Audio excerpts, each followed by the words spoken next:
Hey, vinyl community, Jeff back again. It is time for another A to Z in Christian rock and metal. We are up to U, but since there's not many U's, we're going to jump into some V's also. There's not a ton of V's, so we're covering U and V. For those of you who are just tuning in, never seen one of these previous mini episodes, we're looking strictly at my vinyl collection, and these are records that would be classified loosely or rigidly as Christian rock, hard rock, and metal. Again, we're not dipping into the CCM, the pop, the light rock. It's kind of subjective as to what I am choosing to show. There are some bands that might teeter in that line, but it all depends on where they are in my collection and what I consider them. So in this case, we're going to have one even today that probably half their stuff would not fall into the kind of more heavier stuff we've been showing, but we are going to show them anyway.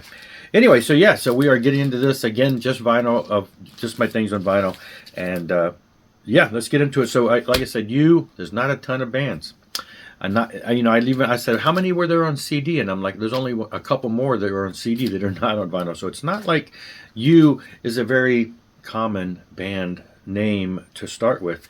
But we do have Ultimatum. I'm sure a good majority of you probably in the VC are familiar with Ultimatum, only because our own Scott Waters is the vocalist there. So, and Scott Waters has a channel that has been around forever. He's one of the alumni of the early days of the vinyl community. So this is his band, and they've been around since the mid 90s, and I think they've been inactive now since the late 2000s, I believe.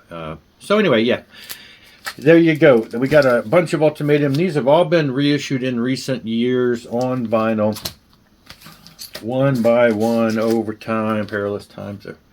So they got a handful here. I think the majority of their stuff is available on vinyl, aside from some compilation type things, or even some of those Heart of Metal. So, all right, there you go. Now, this is the band I was to say that probably walks the line, and that's Undercover, because they started off as a pop punk type band. So very, much more on the poppier side. You would find when it comes to this. And their second album, same thing, a little bit more. I think this one's a little more punky than the first one. The first one is a little more laid back, but great stuff. A little more punky on this one. And then this one is kind of a mixture of the first two. It's kind of a little more laid back, but it's got some punk stuff on here too. So great stuff. And then they changed singers. And that's when, and not all of that stuff is on vinyl. As a matter of fact, I'm missing Brandon. But only a couple of their later stuff. They became more alternative, and they did become a little heavier guitar driven. So this stuff would qualify. And there's been only a couple of these that have been reissued on vinyl. I am missing, there's the live album and Branded, which are available on vinyl that were originally available. But these are recent reissues, like in the past 5 or 6 years. Yeah, so great stuff. This is Devotion and Balance of Power. And then the band went on to do one or two more after this before they kind of disbanded. And then I believe, the last thing they use is a Unions of Sinners and Saints. I've shown this before, and this is a mixture of a couple guys from Petra, a couple guys from Whiteheart. You got Billy Smalley of Whiteheart, and you got John Schlett of Petra. You got John Knox on drums. He's played with Whiteheart. And the other guys, I'm not sure. They may have been in later versions of Petra, but so they've done a bunch of interesting stuff where you've got some songs, Whiteheart songs that are covered with John Schlett on vocals. You got some Petra songs that are covered with the guys on the band, and then you got a bunch of original tunes. This is a kind of a compilation of a live section they put out, and then a couple songs from the first album, and then they put out One More Shot, it's got a couple songs from that other EP thing that came out, and then some other new songs. And this is the last thing they released, it was about a year or so ago. So one of those by the Union of Sinners and Saints. All right, and then moving to V. Valor Masquerade. This is the early thrash from the mid-'80s. This is their it was more of a custom release EP, and then they went ahead and pressed it on vinyl like a year or two ago, so which was really cool. Those songs did eventually make it to the full album, Fight for Your Life, and with some additional songs. Now this was reissued. There was a vinyl reissue, a vinyl issue of this back in the day, but this is a reissue, and there's two versions. There is this version, which is the original version as far as the original mix of the album, and then they went in and remastered and remixed it and reissued. So a lot more cleaner, a lot more. They redid some of the bass lines, and yeah. Anyway, great stuff. There's a letter in there from the drummer when I bought that from them. But so you got two different versions, one that's like really clean and one that's the original. So love those guys, and that was just a one and done band. And then we're moving into the big name, Vengeance, or Vengeance Rising. They started as Vengeance, later had to change the name to Vengeance Rising, I believe, because of that band overseas with what's-his-face, who went on to do all the Arion stuff and all that things. But anyway, this is the reissue of their first album, and it was just labeled as Vengeance originally, and so when they repressed it, they just labeled it as Vengeance, even though they did reissue this shortly after it came out with the Vengeance Rising moniker on it. Back here, there's a box set for this album, which came out, and I should have pulled it, but there's a video about that. It's just a box set, anniversary type edition with this album, and a CD, and a bunch of other stuff celebrating this album here.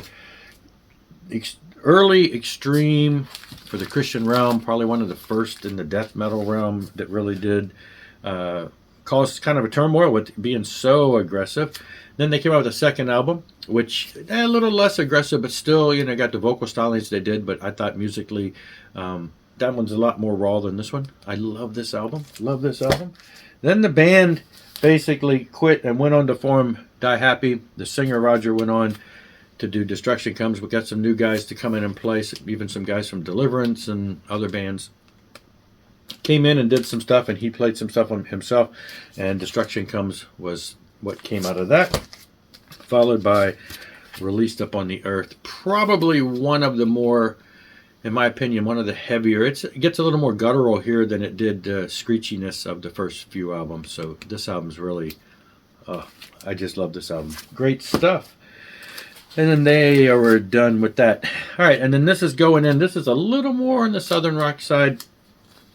Vision. This actually is the band that in the late 70s, early 80s, Leon Wilkerson and Billy Powell, who were survivors from the Leonard Skinner plane crash, they went on to join this band. They were also in Rossington Collins for, during that time frame, but this was a band that the two of them did, and it's, straight up, it's kind of hard. It's rock, hard rocky, southern rocky, Florida band. I don't say southern rock, nothing like Skinner. I'm just thinking it's a little more bluesy based rock, maybe borderline pop at times. But yeah, great stuff. Love this band. This is where I discovered them, though, as a second album, and yeah. And just Leon had left by this time, but Billy Powell's still on piano here, and he shreds it up. It just tears it up on this album. But yeah, I remember back in the day, the hype sticker was featuring Billy Powell of Leonard Skinner.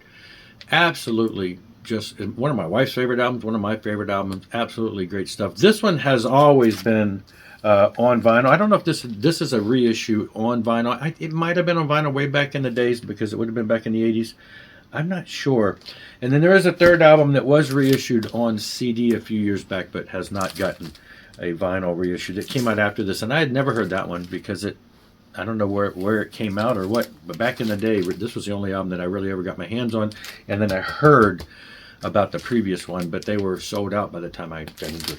So there you go, and that is it. That's the U's and the V's. Not a ton to go there, but we are getting near the end of the alphabet. And then I wonder, I may go into some of the lighter stuff, because there is a bunch of stuff in the CCM, pop, light rock stuff, so might be some great stuff to look at there. And then there's been a lot of stuff that's come in that I'm like, oh, too bad I didn't have that, a week ago when I did the letter, blah, blah, blah. So anyway, there's always new stuff coming in. That's it for this one. Thanks a lot for watching. Rock on and rock hard.